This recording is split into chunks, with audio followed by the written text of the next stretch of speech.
సతీష్ కుమార్ అని JDS JDU వారి సహకారంతో ఇప్పుడు ప్రభుత్వం తావుదప్పు కన్నెలుతున్నట్టుగా వచ్చిన ప్రభుత్వం. కానీ లేబర్ కోడ్ ఇప్పుడు దాకా అమలు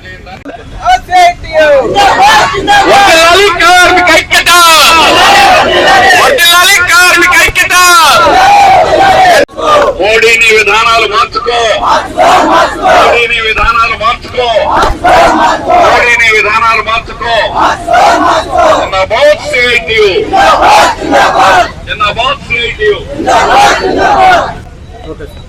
కేంద్ర బీజేపీ ప్రభుత్వం రైతాంగానికి కార్మిక వర్గానికి వ్యతిరేకంగా ఉండడం వల్ల గతంలో తనకున్నటువంటి 303 స్థానాల నుంచి 200 స్థానాలు దిగిపోయింది, 63 స్థానాలు కోల్పోయింది.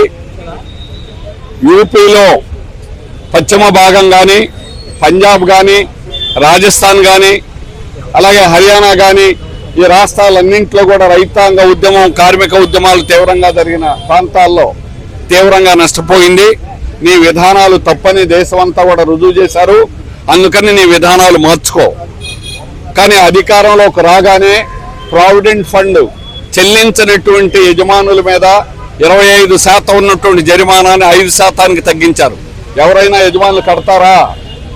యజమానులకు అనుకూలంగా గతంలో కార్పొరేట్ అనుకూలమైన విధానాలు అవలంబించి వాళ్ళు బ్యాంకుల నుంచి తీసుకున్నటువంటి లక్షల కోట్లు దాని మీద రుణాలు కూడా చెల్లించకుండా మాఫీ చేశారు. 17.4 లక్షల కోట్లు రాయితీలు ఇచ్చారు. కానీ కార్మికులకి ఇన్కమ్ ట్యాక్స్ మీద కూడా రాయితీ అనేటువంటిది ఇవ్వలేదు.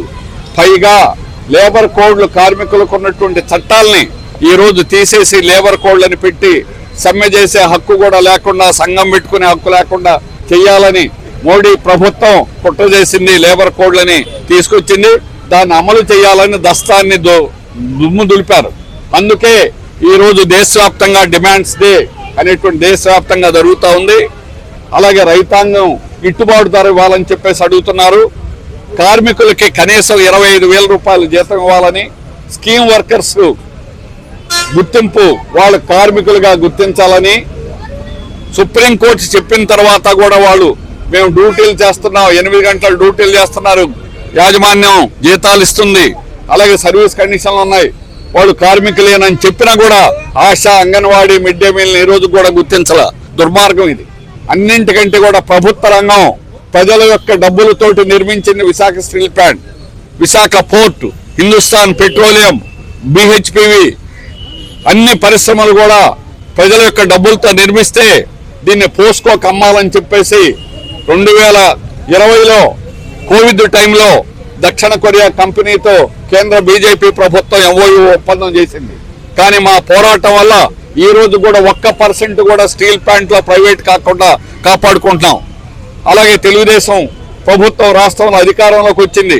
రాష్ట్ర ప్రభుత్వం చెబుతుంది మేము కూడా ఒత్తిడి చేస్తున్నాం, ప్రైవేట్ చేయకూడదని డిమాండ్ చేస్తున్నారు. అయినా కేంద్ర ప్రభుత్వం ఈరోజు ప్రైవేటీకరణ విధానాలకు అనుకూలంగా వెళ్తా ఉంది. ఇది శుద్ధ తప్పు.